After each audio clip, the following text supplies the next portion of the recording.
Friends, నేను మీకు రమ్మని.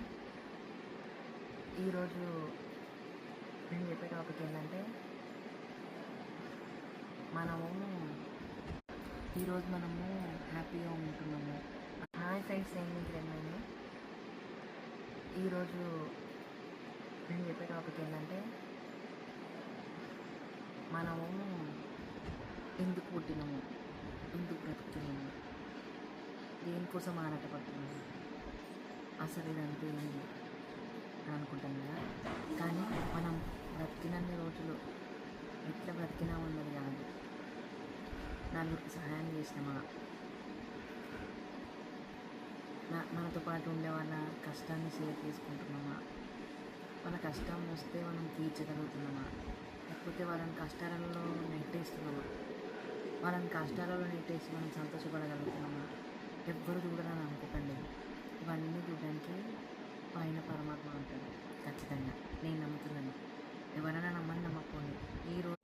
ఈరోజు మనము హ్యాపీగా ఉంటున్నాము అని అంటే పోయిన జన్మలో ఏదో పుణ్యం చేసుకుని ఉంటాం కాబట్టి ఈరోజు హ్యాపీగా ఉండగలుగుతాం. కాబట్టి మనకంటూ నెక్స్ట్ జన్మ ఉండదని మనం చెప్పలేము. కాబట్టి ఈ జన్మలో ఏదో కొంచెమైనా మనం మంచి చేసుకుంటేనే మనము నెక్స్ట్ జన్మ సార్థకం అవుతాం. కాబట్టి ఇప్పుడు చేసే పాప పుణ్యాలను ఎవ్వరూ లెక్క కట్టకుంటుండొచ్చు అనుకుంటుంది. ఈ రోజులలో ఇప్పుడు చేసింది రేపటికే మనకు ఎఫెక్ట్ చేస్తుంది. కాబట్టి మనకు వీలైనంత మటుకు మంచి చేద్దాము. అందరి మంచిలో మనం ఉందాం, మన మంచిలో దేవుడు ఉంటాడు. ఎప్పుడు చూసినా ఎవరికొకరు చెడు చేద్దాము అనే ఆలోచన మాత్రం తీసేసేయండి. మీరు చెడు చేయాలనుకున్నా పైన దేవుడు అనేటోడు ఒకడు ఉంటాడు కదా కాపాడడానికి.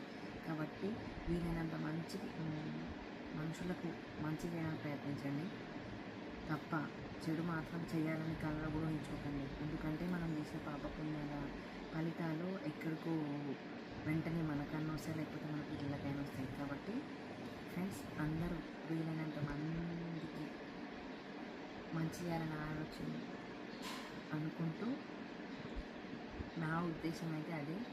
ఎవరి ఉద్దేశాలు ఎట్లున్నా కానీ దేవుడు అనే అతను